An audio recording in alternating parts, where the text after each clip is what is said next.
and welcome to this webcast of the Community Knowledge Network, brought to you by Vizient's Hospital Improvement Innovation Network, or HIIN.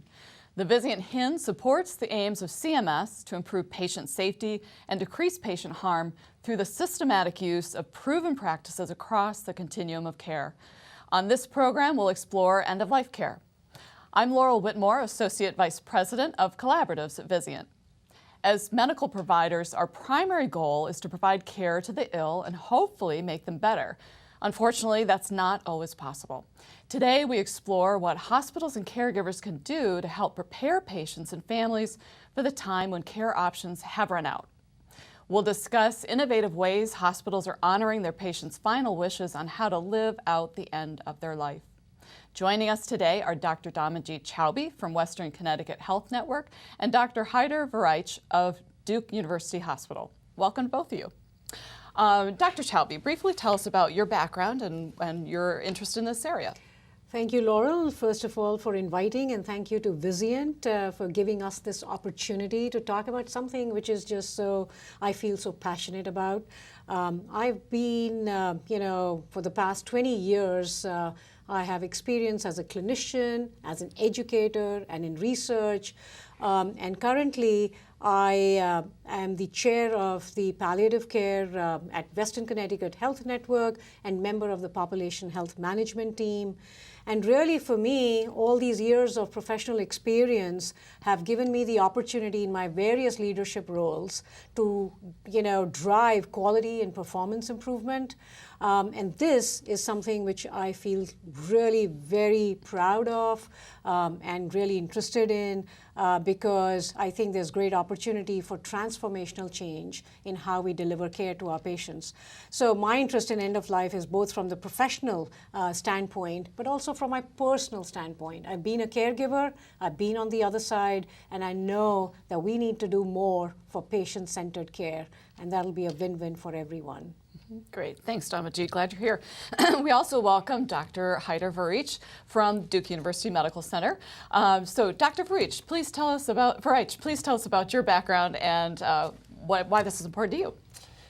Thank you, Laurel, and thank you, Vizient, for inviting me. I'm a cardiology fellow at Duke University, and my interest in end-of-life care really started when I was a resident in Boston, and just taking care of patients at the end of life provided me with some of the most moving experiences that I'd had as a clinician and as a human being. And I followed this up by writing about many of those experiences for newspapers and other outlets. And more recently, I've also started doing a fair degree of research looking at the challenges that many of our patients have at the end of life, particularly those with heart disease. Okay, very good. Thank you. Welcome.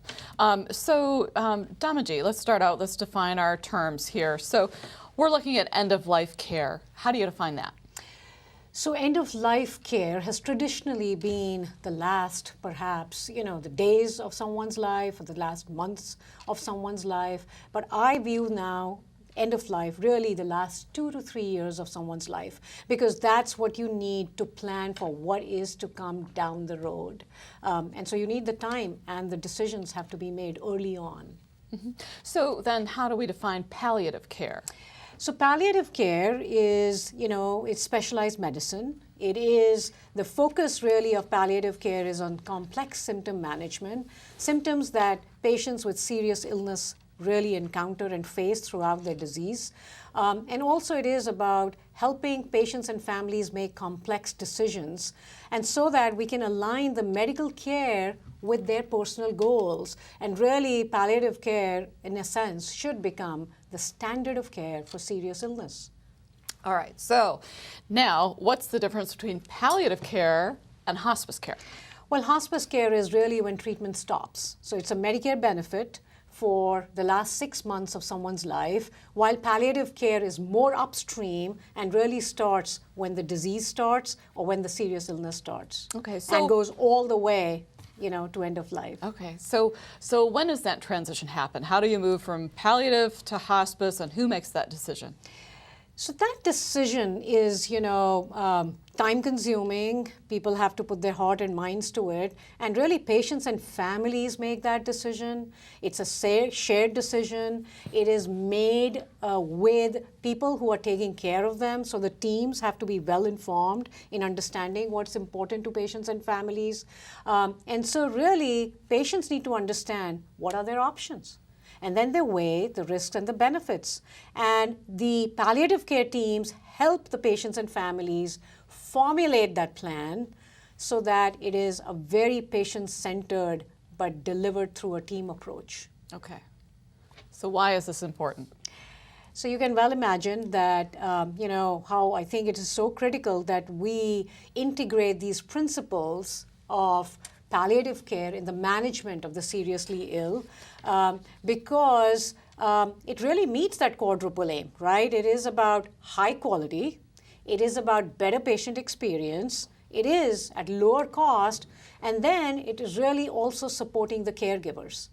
And as we are seeing these changes, in our healthcare landscape, we are moving from a very fee-for-service style of medical care, which really incentivizes volume and it incentivizes episodic care.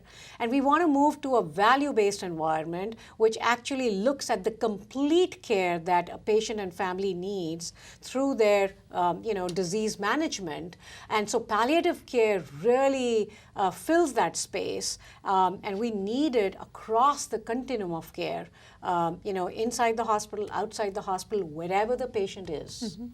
And I think the important thing also here is that this transition from fee-for-service to population health management is not in fact linked to the Affordable Care Act. If anything, the current administration is very enthusiastic about the shift away from volume to more quality as far as assessing the value of care is concerned. And so what that means for all of us is that the need to invest in palliative care is only going to grow with time, and there really is no better time for health systems and really providers to be thinking about how they can develop these programs.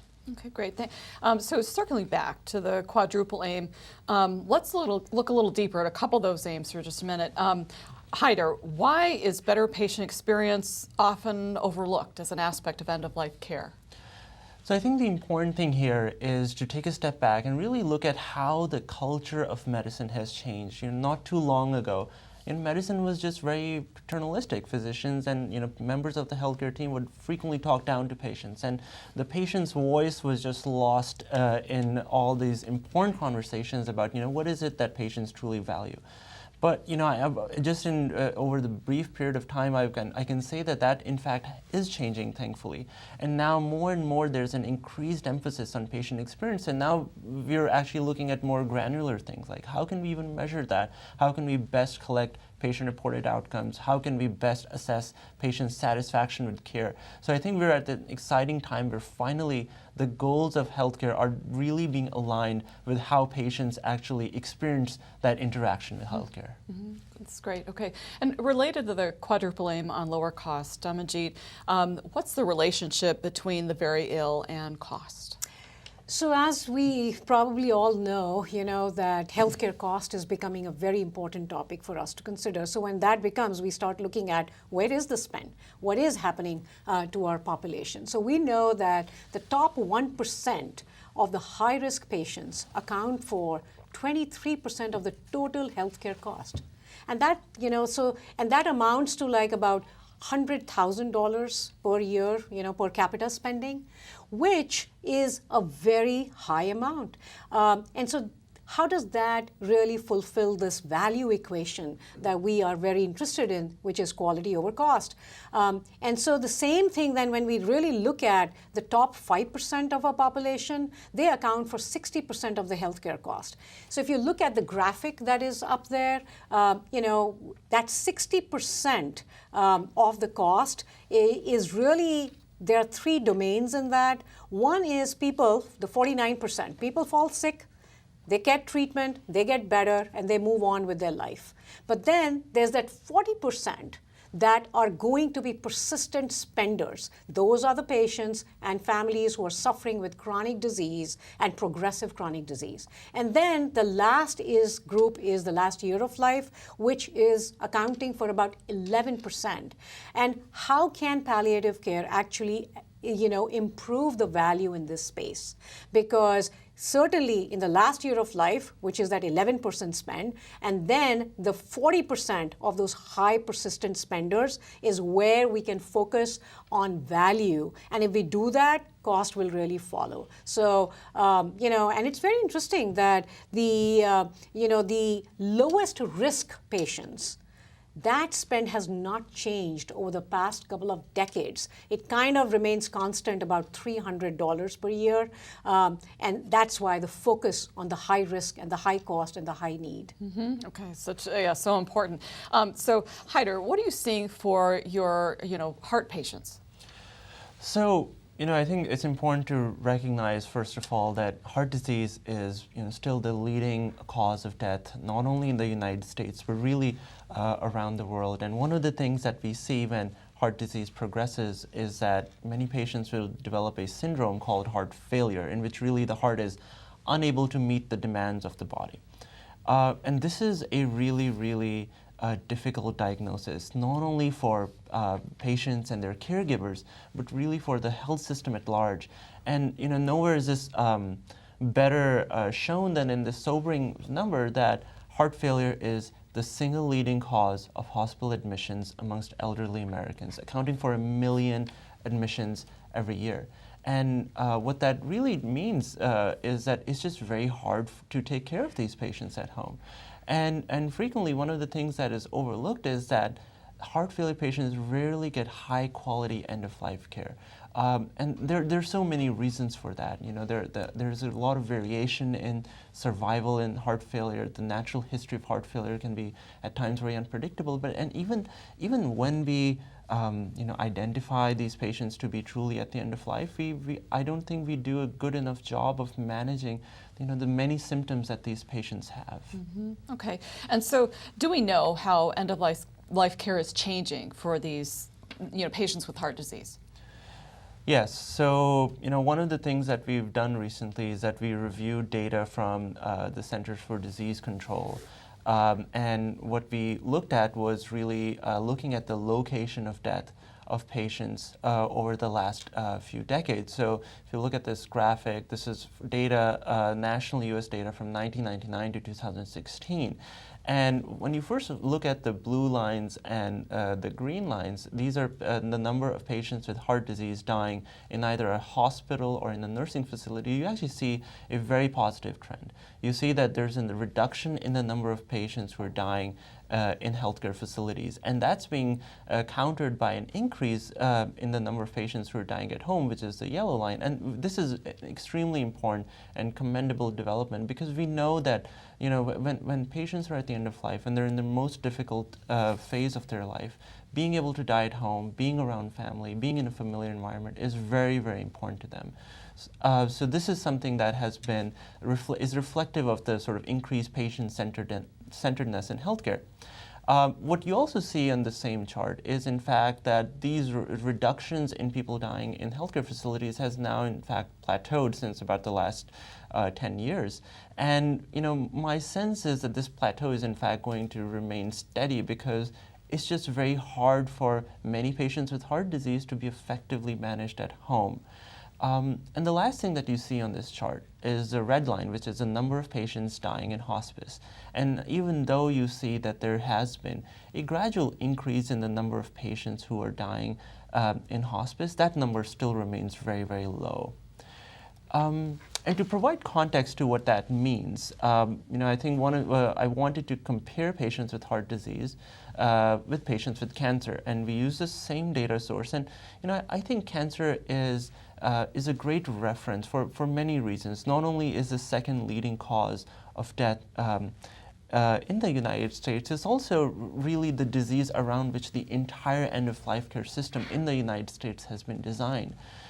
And nowhere is that better shown than in this next graphic. If you look towards the right of your screen, you will look at the number of patients who are dying in hospice. The red line is heart disease, the blue line is cancer, and you see that 50% of patients with cancer are dying in hospice, as opposed to only 16% of patients who die in hospice with heart disease. And what this really means is that hospice is being grossly underutilized in patients with heart disease.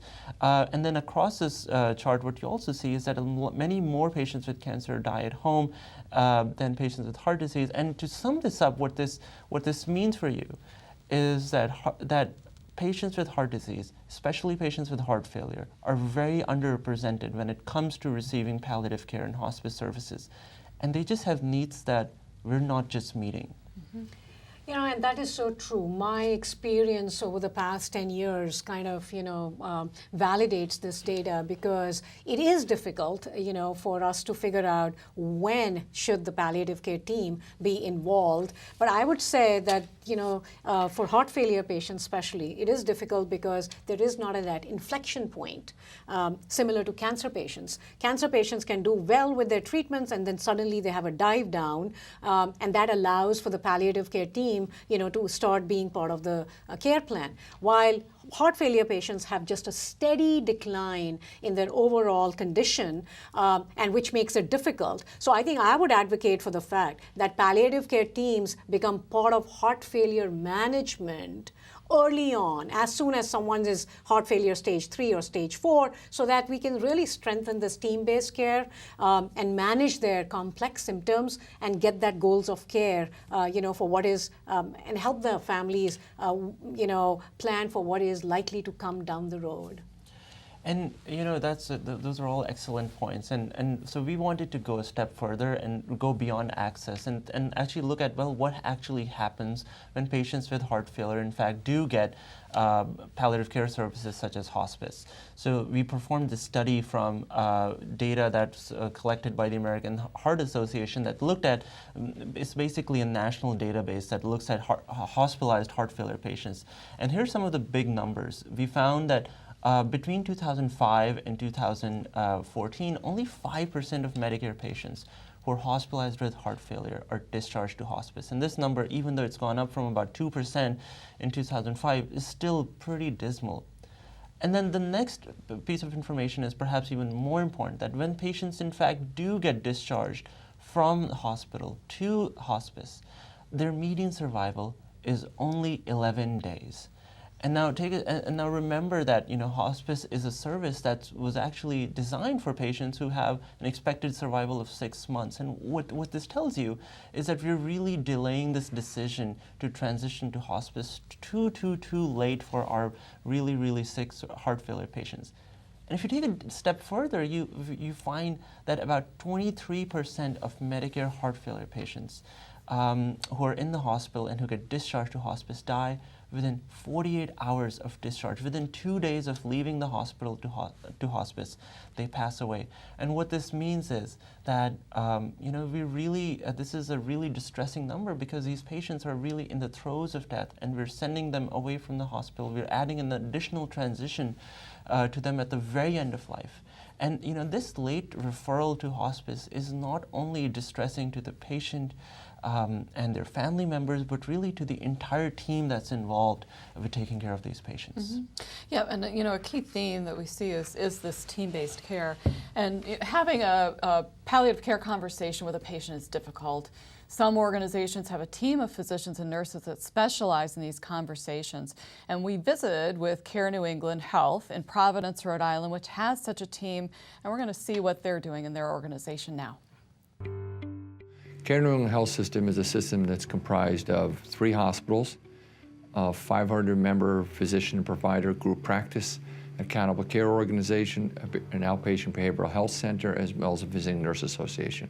Care New England has had a palliative care program for about the last 6 years that is really focused on providing high-quality care to our patients with serious illness. It was something that Care New England initially invested in as part of the palliative care program. I think that first year we saw 80 patients. It's grown every single year on the inpatient side, where last year we saw just shy of 1,500 new patients in our hospitals. So we've really, really grown. We've trained our nurse care managers in our accountable care organization on how to have a conversation. So we found that the nursing specialty really was a great one to use for having these conversations and then communicating both with the patient and with the physicians. The treating team, the hospitalist or the primary care doctor, can call palliative care and we'll send one of our nurses. She'll meet with the person, their family, and talk with them about what matters most to them. Oftentimes it's quality of life, not quantity of life, but what are they really looking for? So you tailor the treatment plan according to the goals and desires of the patient. By doing this, we've been able to touch even more lives and actually show a reduction in patients being readmitted to the hospital when that isn't what they want. It's essential from a health system point of view and from a hospital point of view that we take care of them, provide the care we need in the least restrictive environment, and get them back home as soon as possible, because that inevitably is the safest place for them to be. We started out with about a 30% readmission rate for these sick patients, and we've now shown that decreases to about 15 to 20% readmission rate by having our conversation nurse follow the patients from the hospital into the nursing home. There's no additional cost, but it does improve the quality of care, it does improve patient satisfaction, and it has been shown to be associated with cost reduction for hospitals. The program really has taken off, and I've been able to align it with national initiatives like focusing on the community through our ACO and our Visiting Nurses Association, which is a big focus for palliative care at this time. Quality comes first, and it drives financial performance. So it's a high-quality program. It's what patients need. It's what they want in their families. And by the way, if you do it well, you're going to be able to perform better as a hospital. So, it's so important for us to hear from colleagues on this. Great to see what Care New England has been able to do with this. What are your thoughts on what we just saw, Haider? I think the one thing that is really clear when I see that this video is really everyone in that entire system is on the same page. And really their priorities are very, very clear, that they want to improve the quality of care for their patients, and then the value equation will just follow. So I think that was really striking in this video. Mm-hmm. Yeah, what do you think, Damanjeet? Well, I think, it just underscores the importance of having these crucial conversations. We do something similar at Western Connecticut. We have a care decision document, and we ensure that those what matters to the patients and the families is captured. It is shared with all providers, and that document travels from in to out to in, because that's the only way that we can make this culture change, and we can actually, and it requires a lot of leadership support, but that's where we need to be. Mm-hmm. Great, okay. And so Haider, what's the answer for heart failure patients? So, obviously these patients are very, very difficult to manage at the end of life, but I think the answer really has to do with just having these important conversations with patients and having them more upstream rather than waiting for catastrophe to strike, really thinking about how can we talk to patients about what really matters to them most when they're not in the middle of a crisis. Being more proactive, not waiting for things to kind of go south. And then setting expectations, telling patients, well, what can they expect in the next, months or years that they might have, providing them a roadmap just so that, there's no big surprises along the way. And then also, lastly, I think we can do better with managing the symptoms that these patients, experience. I think in palliative care, we promise to patients that, we will ensure that we will manage your symptoms. We cannot ensure a long life, but we can make sure that whatever time you have is the most comfortable possible. And I think that that's where we can really do better. Mm-hmm. So, Haider, is there a way that we can measure the patient experience at end of life? So certainly, and I think there are many different ways to go about it. I think one thing that you can do is you can have disease-specific metrics, and for example, for heart failure, that could be the percentage of patients who have defibrillators or pacemakers placed in the last few months of life, or patients who get some type of procedure like a cardiac catheterization, which may not benefit really when you're at the end of life. And then the other thing that you can do is you can have more disease-blind or general measures, such as how many patients in your how many inpatients are receiving resuscitative measures before they pass away, or what is the likelihood of referral of patients or their family members of your hospital, especially when it comes to end-of-life care. Okay, great. And so, Damanjeet, what are some strategies that healthcare organizations can look to implement? So I think there are several strategies, but I think the number one is we have to identify who these patients are who really need palliative care to be part of their care plan.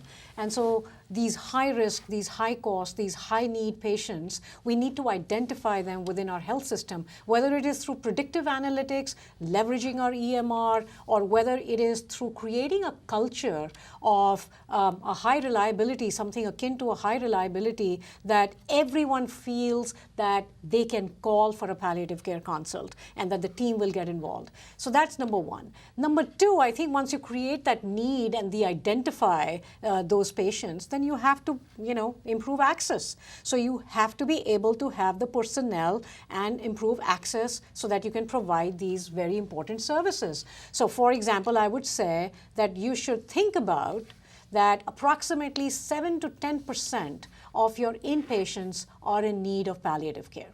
Or you can think in a community palliative care program, you can think about that approximately 5% of your Medicare population is going to require palliative care. Certainly the highest risk, which is the 2.5%, which are the frail, the elderly, the multi-morbidity, functionally limited patient population and caregiver exhaustion, that really requires palliative care. So that's the number two. And then number three, I think, is really training the workforce. So think about that there are not enough specialized palliative care personnel to provide to this percent of population that requires them. So we have to be innovative. So we have to think about models where we can leverage this learning across a bigger span. And so I think training the primary care physicians, training the hospitalist, training the specialist to think about when to get palliative care involved, or training the navigators to start having the conversation is crucially important.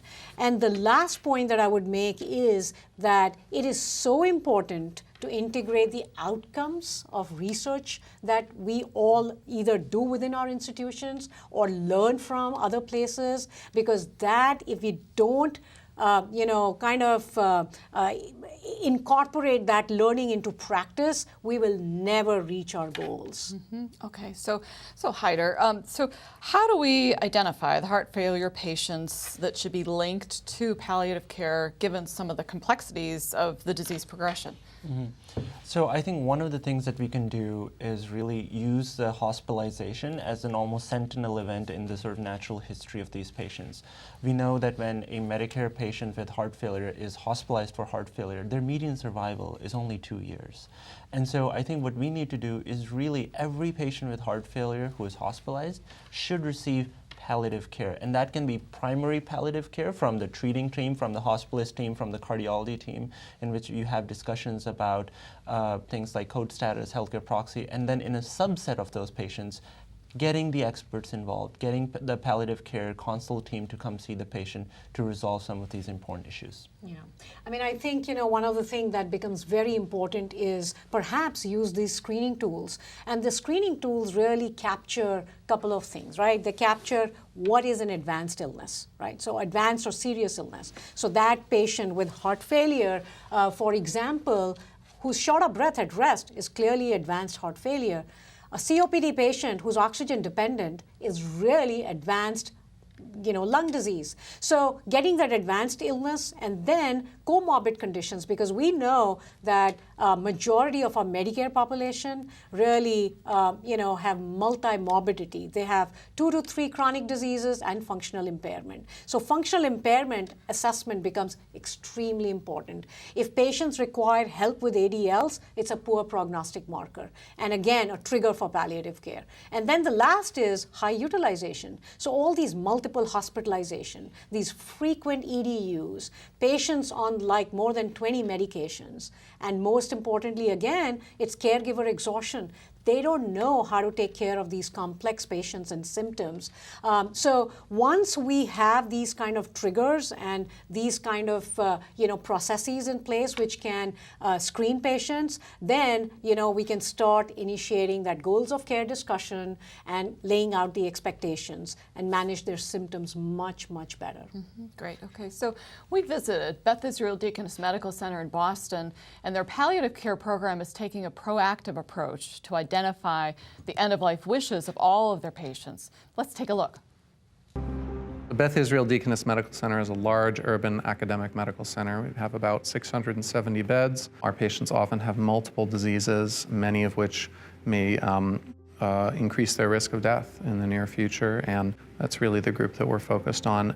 Part of good medical care says we can do aggressive things with the hope that you will get through this particular episode of your illness and recover.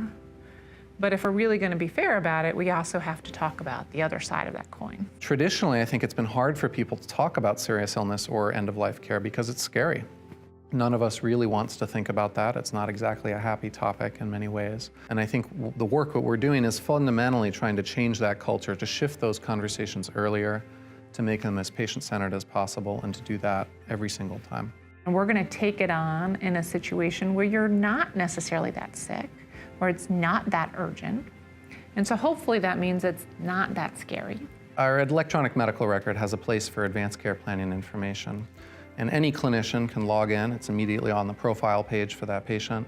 It's got their healthcare proxy listed. If they happen to have a guardian, it might be listed there. If they have any other advanced healthcare directives like a living will, that would be listed there as well. This is as important as knowing what the patient's allergies are. If you don't know what their preferences are and you recommend something, how do you know that's in line with what their preferences are? It doesn't really work unless every step is in place. So there's lots of opportunities for glitches. So for instance, a clinician can have a beautiful conversation with a patient, but if they don't document it, it doesn't work. Well, we recognized healthcare proxy rates were not as high as we'd like, and over several years, working with an interdisciplinary process, moved from about 40% of patients to over 85% having a healthcare proxy in our medical record. The end-of-life conversation is as individual and unique as the person. We all live differently. We all arguably can and should die differently because that's a reflection of who we are. Our vision has not been to primarily decrease cost or to provide more or less aggressive care. It's not about that. It's about the right care for that patient. I think that's a really important part. All right, so important to understand what the patients really want. A lot of work there at Beth Israel Deaconess. And Haider, what are your thoughts on there? I know you've got a connection here. Actually, you're right. I did my internal medicine training at the Beth Israel Deaconess, and I think the one thing that's I think that really needs to be said is that you can have the most robust programs, you can have the the best sort of EMR interventions, but what you really need to make all of this come together and work is that you need to have a culture that values patient-centeredness in palliative care, and you need support from the top. Mm-hmm. So in the video, they talked about not wanting to increase costs. So, but sometimes you do need to invest. So Damanjeet, can you tell us, what are some data that supports investing in palliative care? So I think there is a surge of data in the last couple of years supporting the value of palliative care. I think that one that we are just sharing with the viewers right now is this CASTLE study, which kind of looks at cost for hospital systems in managing diseases such as cancer, COPD, heart failure, and dementia. And clearly, patients who had palliative care involved as part of their care plan show a significant cost reduction. I mean, this is very, very impressive, where we can see that adding the palliative care team decreases a more than $5,000 case, to about $1,000. And at the same time, please note that the Net Promoter Score continues to be 93%. And what that really means is it reflects the patient and family's experience with this, So patient experience remains high, the cost goes down, that's high value. So one of the things, and I think we need to understand, so what led to this, decrease in cost? It really is when you involve the palliative care team and you have those discussions and you have a good plan and lay out the expectation, it reduces unnecessary unnecessary hospital admissions. It reduces multiple ED visits. It also leads to timely hospice referrals that we have talked about, and really through managing symptoms more effectively. The other thing that I can share, with the viewers is that what we did at Danbury Hospital was we embedded a screening tool in the initial nursing assessment. And so what that led to was nurses assessed the patients for palliative care as soon as they got admitted to the hospital. So they were not waiting for the next couple of days. It was done at the time of admission. And what it led to was an early palliative care consult that really impacted the length of stay. We were able to reduce the length of stay for 2 days, by 2 days actually, for patients who had palliative care consult. And that speaks very highly to the effectiveness of programs. And you can share that kind of a data, with your leadership and get the support that you need. And hence, I think one of the things I would suggest is that any palliative care program really needs to look at some of their operational and quality metrics. And I'm sharing with you our data from Danbury Hospital. And I think this helps you actually enhance your program and leverage influence within your organization, because you can show this, data is powerful, so you can just show it. You can see how the consults have increased over the years. You can also look at early hospice. So if you increase your hospice referrals, it affects your mortality metrics. So that helps. Then you also look at time to consult. So the earlier you consult, it impacts the length of stay. So that's again, a metric. And then think about the number of patients that require to be seen. So you are looking at the PC consult rate of 7.8%. But something that I discussed earlier on, the hybrid model, training the hospitalists to manage end-of-life care actually made us achieve that PC consult rate to about near about 10%, because this is their rate plus the specialist rate. So again, look at readmission rates, right? So for the very sick patients, the readmission rate is 14% for patients who receive palliative care. And we've maintained the length of stay less than 8 days, which is again a great reference marker. So look at all of these things as good data to share. One of the recent data analysis that we've had is on our Medicare population. So we are part of our Medicare Shared Savings Program. We are track 1. And one of the things that we were able to do was that we analyzed that data to look at patients in their last year of life. So these were patients, Medicare patients, who are deceased and had palliative care consult. So patients who had palliative care consult had 32% higher risk, but their savings, they costed the system $10,000 less.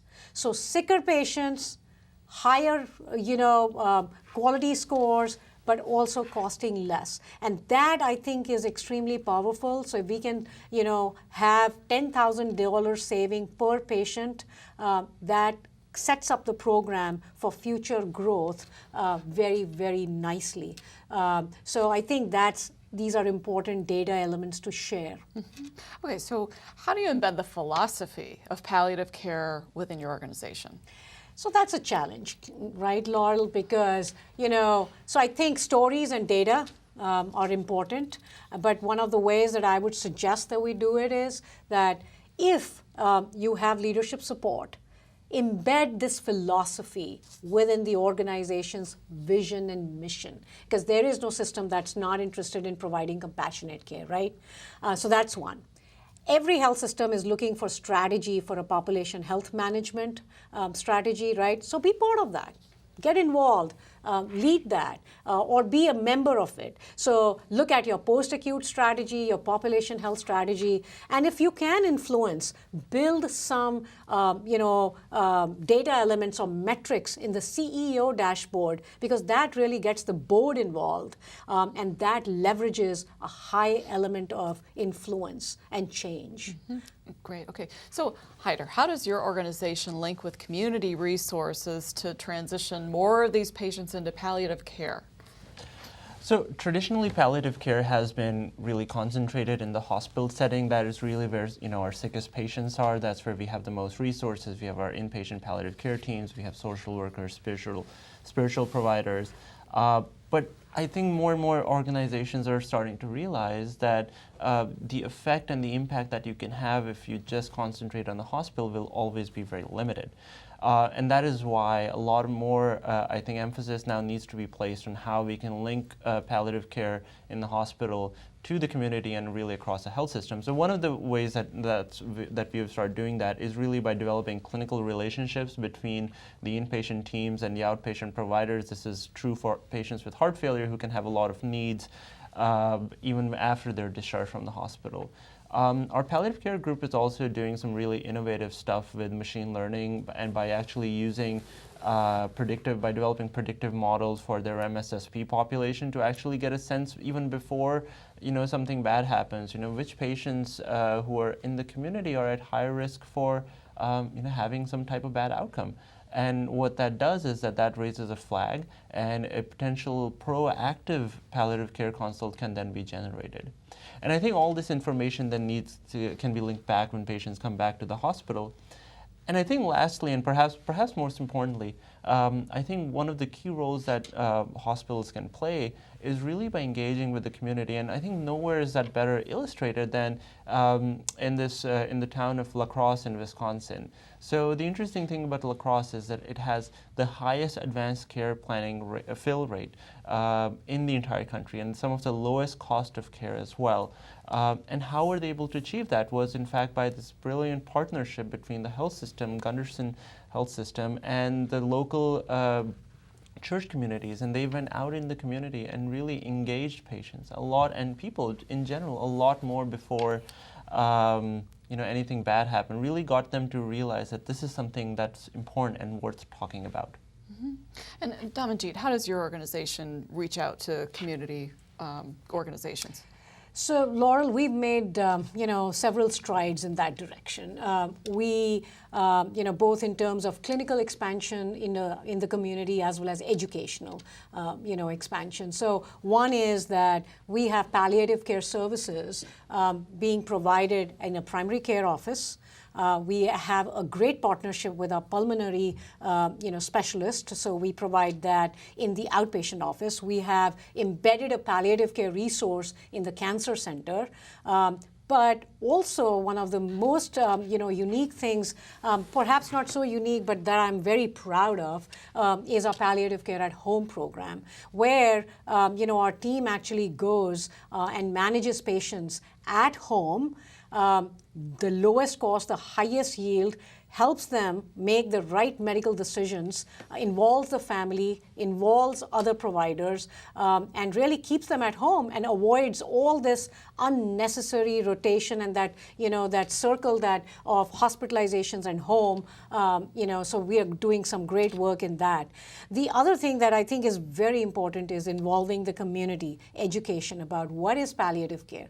What is the role of having these necessary conversations timely, early on?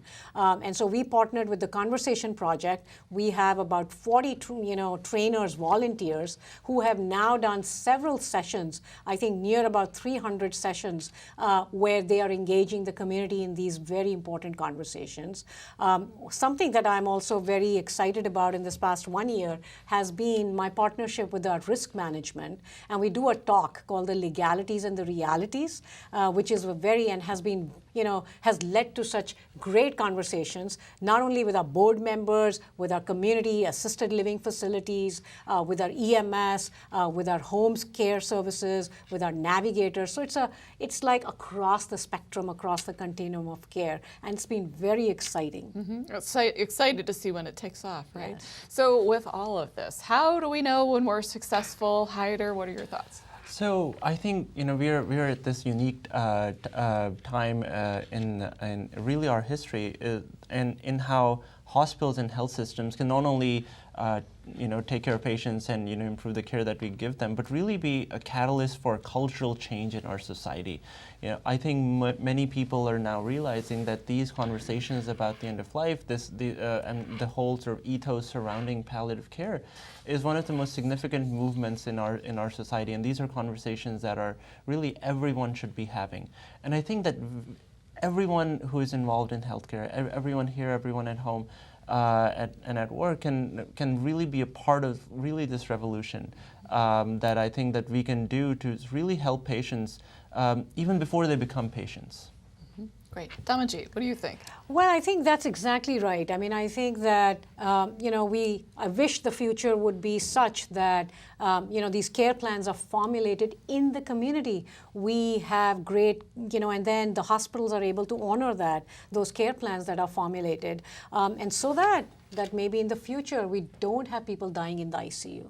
We don't have people dying while getting chemo and radiation. And that we don't have people who die within a week of receiving a pacemaker or receiving an ICD. That is not a good resource, not a good resource allocation, and neither is it good for the patients and the families. Great, thank you both. So now, before we go any further, we're ready for you to join the conversation. Here's how you can do that. Simply type your question or comment in the question box online and click submit. We have questions coming in, so let's go to them now. The first one here is, we talked about some of the issues with heart failure patients, and a question here is related to COPD. So, it's similar, it's so hard to prognosticate for these patients, so what do we do with this patient group? So I think in many ways the heart failure population is very similar to the COPD population. I think both of them, we just don't think of them sometimes as patients being, potentially terminally ill, but I think that needs to change. And the way to change that is not by waiting for something to happen, but by actually having these conversations with patients early, probably earlier than when you think you need to have them, because right now we're having them too late.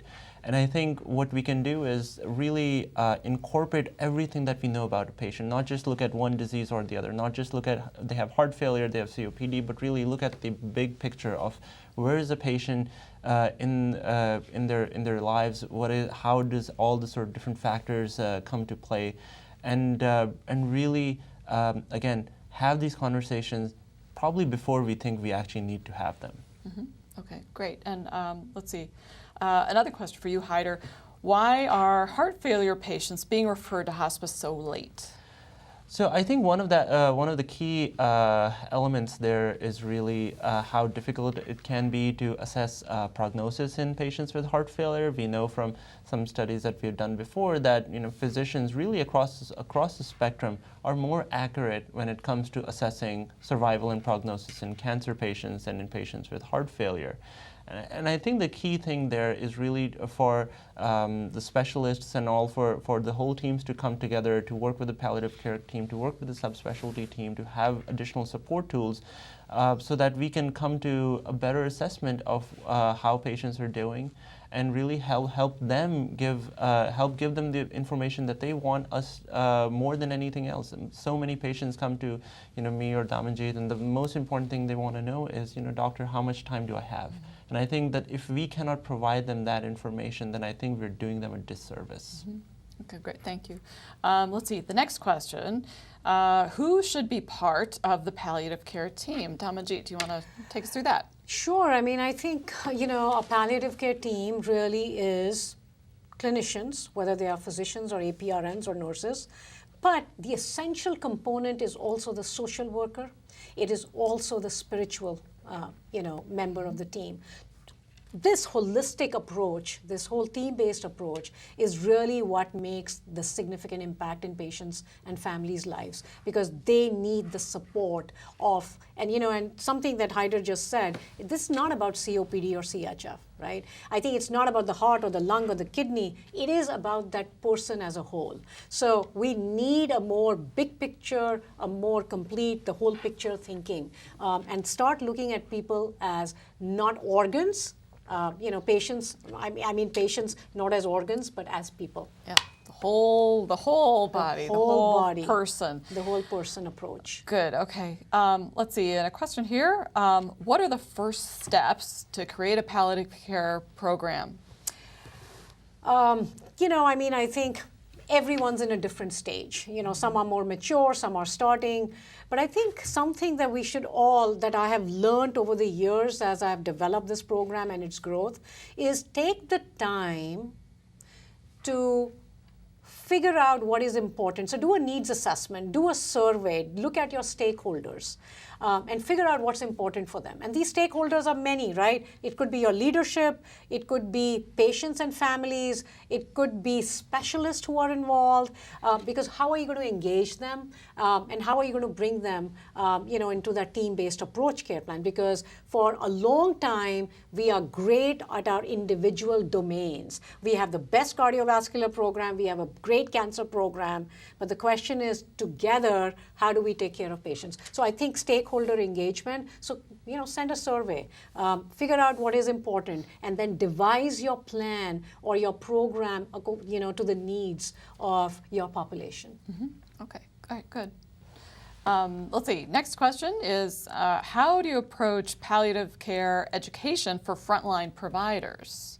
How do you want to take that first, and we'll come to Damanjeet? Sure, and as a resident and as a fellow, I think I've really benefited from the training that I received from the specialists, the palliative care specialists in our hospital, and I think that's how the palliative care team can really have a footprint that's much bigger than just the sum of their team members. I think the best thing that a palliative care team can do is really train the entire staff that takes care of these patients at the end of life in being able to do their jobs better, being able to connect with patients better, being able to have these conversations with them. I think of this as in similar terms to, for example, say, renal failure. I mean, we take, as cardiologists, oncologists, we all take care of renal failure patients. Only a few of them we actually call the kidney specialists for, because we get trained to actually take care of the main spectrum of renal failure as clinicians. And I think being given the tools to do that by the specialists, I think, can empower us and can help us do really what's right by our patients. Mm-hmm. Great. What do you think, Damanjeet? Yeah, I think I agree. I think we need a systematic approach to this, and we just need to increase our footprint, as Haider said. Some of the unique, innovative ways that we have done some education and teaching within our program really has been that we kind of have residents do electives in palliative care, and they actually do home visits, they go out in the community, they do inpatient consults, they do family meetings, and so they get that big picture. We've also engaged our primary care physicians, and one of our goals really, at least for our employed physicians, really is that every primary care physician and every hospitalist is kind of trained in generalist palliative care. We've used the simulation lab and used standardized patients to teach people how to have these crucial, difficult conversations. And that actually has been a very, very interesting. We had a capstone project with the residents, and they actually created that whole process themselves. And it was very, very rewarding for them.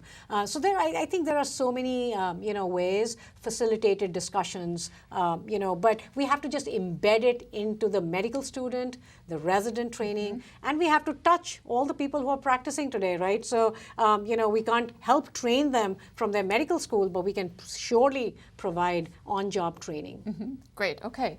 And I have one more question. How do you fund and sustain the palliative care program? That is the most challenging question, I think, and perhaps it's an ongoing challenge for all palliative care programs. So I think there are a couple of things. Number one, I think you can tap into, I think we have been successful in raising philanthropic support, or you need to have system support, because palliative care can only fund 50% of their own, through revenue. And then the other thing I think is systems that are approaching population health management or in their shared savings plan, they can partner with, the MA plans or other insurance plans and, really work towards, total cost of care and how will they manage that. So I think those are some of the strategies, that systems at different places can use. Mm-hmm. Haider, any thoughts on that? And I think one of the key things that I think the funding aid, the insurers can do is really collect these data and put them out publicly report what the quality of care that patients receive at the end of life in hospitals, because we've seen that that type of strategy has worked well for other areas such as readmissions, as mortality and other process measures. And really, we should think about how can we select the best measures and then report them so that and that's because a patient should know which hospital they will get better end of life care in from between one or the other. Okay, great. All right, that's the end of our questions. If you have other questions, please feel free to use the question function and hit submit, and we'll work to answer those questions after the program if we need to. So before we close, let's go over our program objectives and key messages that we've learned. The first objective is to outline why investing in palliative care should be an imperative for hospitals and healthcare systems. Damanjeet, can you please tell us a few reasons? So I think first, it's the right thing to do for patients and families. Second, I think it's high quality care and it's at lower cost. And number three, I think it's just an effective strategy, for our population health management. So those are some of the reasons. Okay. Our second objective is to indicate at least 2 ways that an organization could measure the end-of-life experience for their patients. Haider, can you give us a few suggestions? Laura, I think organizations have a lot of options in how they can do this. They can either focus on processes that we've already talked about, such as how many of their patients are filling out advanced care plans, how many patients have a healthcare proxy that's documented in the EMR, or they can also look at outcome measures, and that those can be related both to the utilization of healthcare really at the end of life, and also potentially even the cost of care at the end of life. Great, okay. And our last objective is to describe at least one way a hospital could link community resources to improve the transition of patients to palliative care. Haider, can you please take that one as well? Sure. And hospitals have a lot of options as far as how they can link to the community. I think education is a very important thing. Certainly, better training hospice nurses or other sort of palliative care providers in the community is, I think, something that is very high value. I think risk assessment, especially in the population wide, and really can allow hospitals to be proactive about members of their community who might benefit from palliative care. And certainly, I think going back to what I think is perhaps one of the most important things is really community engagement through either education or other means to really change the societal culture around how we talk about end-of-life care in general. Great, okay, all right. Thank you, Damanjeet and Haider, for spending time with us today and sharing all the wonderful work that you're doing and all this wonderful information. It's been our privilege to have you on the program today. Also, thanks to those who allowed us to interview them at Care New England Health System and Beth Israel Deaconess Medical Center. We appreciate your time. And we're at the end of our program. We hope this has given you ideas on how to prepare for end-of-life discussions with your patients during this very sensitive time of life. Thank you for taking time to join us today. And if you'd like more information or for more resources on end-of-life care, please contact us. Don't miss our next webcast in the series on Wednesday, September 12th in this time slot. And our topic will be inclusion and diversity in the workplace. I'm Laurel Whitmore, and thank you very much for watching.